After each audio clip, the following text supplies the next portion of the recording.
کہ اگر بہت سارے لوگ تمہیں دانا نہیں ملتے تو ایک آدمی اللہ تعالیٰ کی طرف سے اس کو تلاش کرو جو تمہارے لیے استاد کا کام دے. اگر استاد نہ ملا تو تم بے استاد رہ جاؤ گے. بے استاد آدمی جو ہے نا اسے جاہل کہتے ہیں اور وہ تکلیف میں مبتلا ہو جاتا ہے.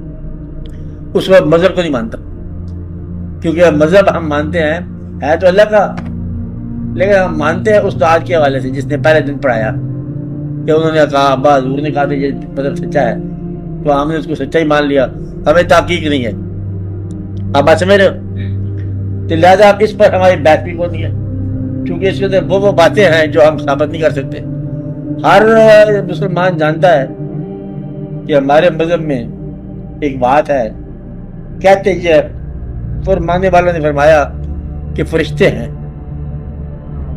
مذہب اسلام میں ہے لفظ کے فرشتے، ملائکہ فرشتے ہیں. ہم روز ذکر سنتے ہیں اس کا. اللہ نے ملائکہ سے کہا میں انسان بنانا چاہتا ہوں، اشرف المخلوقات بنانا چاہتا ہوں. پھر اللہ تعالیٰ نے فرمایا اس کو سجدہ کرو، فرشتوں نے سجدہ کر دیا ابلیس کے علاوہ. اللہ تعالیٰ نے فرمایا فرشتے ہیں. پہلے یار ٹھہر پوچھا تھی اللہ میں فرشتے ہوتے کیا ہیں؟ فرشتے تب پوچھو جب تمہیں اللہ کی سمجھ آئے کہ اللہ کیا ہوتا ہے. نہ اللہ کا پتہ، نہ اللہ کے فرشتوں کا پتہ، نہ یہ واقعہ کہاں ہوا. تو پھر تمہیں یہ بات سمجھ نہیں آئے گی کہ ہے کیا، ليلۃ القدر کیا ہے، فرشتے کیا ہیں، جبریل امین کیا ہے، اسرائیل کیا ہوتا ہے. حالانکہ اسرائیل کو روز دیکھتے ہو تم. اگر کسی کے گھر و جنازگاہ کے ساتھ ہی یہ اسرائیل کی کارروائیاں روز ہی ہیں.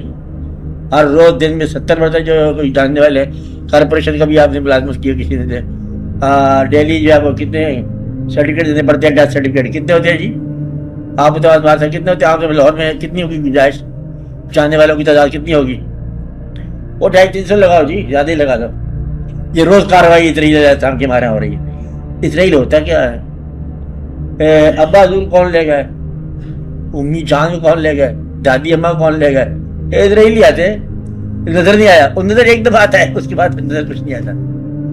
مانتے ہیں سر آدمی لیکن دیکھا نہیں. اب سمجھے بات؟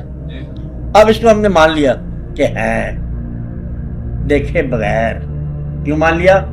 کہ فرمایا گیا کہ اللہ نے فرمایا. اللہ کو ہم نہیں جانتے. پھر ہم نے یہ کہا کہ یہ فرمایا حضور پاک صلی اللہ علیہ وسلم نے کہ اللہ ہے. ہم نے کہا اللہ ہے. کیوں کہا؟ کہ آپ جو فرماتے ہو ہمیشہ وہ سچ ہی ہوتے ہیں. تو ہم نے آپ کو سچا مانا. ہم نے کہا ساری دنیا نے مانا. آپ کو بات سمجھ؟ جب تک سچے کی بات کو نہ مانا جائے سچ کیا ہوتا ہے؟ پھر تو بحث ہی ہوتی ہے. تو لہذا جس آدمی کا خدا پر بھروسہ کیا نا وہ پھر بھی مسلمان ہو سکتا ہے. جس کا حضور پاک پر بھروسہ چلا گیا پھر اس کے کیا رہ گیا؟ اب یعنی کہ ماننا اب جو فرمایا حضور پاک نے وہ صحیح ہے. اور ان کے فرمائی ہوئی بات کو کنوے کرنے کے لیے ان کے جانشین اور ان کے جاننے والے ہر دور میں رہے ہیں. اگر کسی دور میں آپ کو ایسا آدمی نہ ملے تو آپ ہی اس بات سے محروم ہو گئے. وہ بات تو چل رہی ہے، وہ تو غائب ہونے کا سوال ہی نہیں پیدا کہ وہ واقعہ نہ ہو. ہر دور میں وہ زندہ ہے. آپ سوال جہاں یہ پتا ہوتا ہے کہ دیکھتے ہیں 2 آدمی ہیں، وہ بھی بتا رہے ہیں وہ بھی بتا رہے ہیں، ہم کس میں جائیں؟ جو بچوں کا انتخاب کرے گا وہ اڈے پہ رہے گا، نکلنے والا نکل جائے گا. ابھی کہتے انتخاب نہیں کیا ہم نے. پھر تھوڑی دیر اور ٹھہر جاؤ اور پھر وہ دوسرا آ جائے گا بھائی اسرائیل. وہ کہے گا جب تم یہاں ٹھہرے ہو اچھا کیا، میں کہاں تمہیں ڈھونڈتا جا کر ہاسپٹل وغیرہ میں، تو ادھر ہی آ جا. تو جو آدمی بس کے انتخاب میں رہ گیا وہ رہ ہی گیا. لہذا ہماری رائے یہ ہے کہ کسی ایک گروہ کے ساتھ کسی ایک بزرگ کی بات سن کر، چاہے وہ نقش بندی ہو، چاہے وہ دیوبندی ہو، چاہے وہ کوئی ہو، اس کی بات مان لو دل سے اور اطاعت اس کی کرو. کیا کرو؟ اطاعت کرو. اور کسی جگہ اللہ کا نام لے کے سوار ہو جاؤ، نیت خالص رکھو.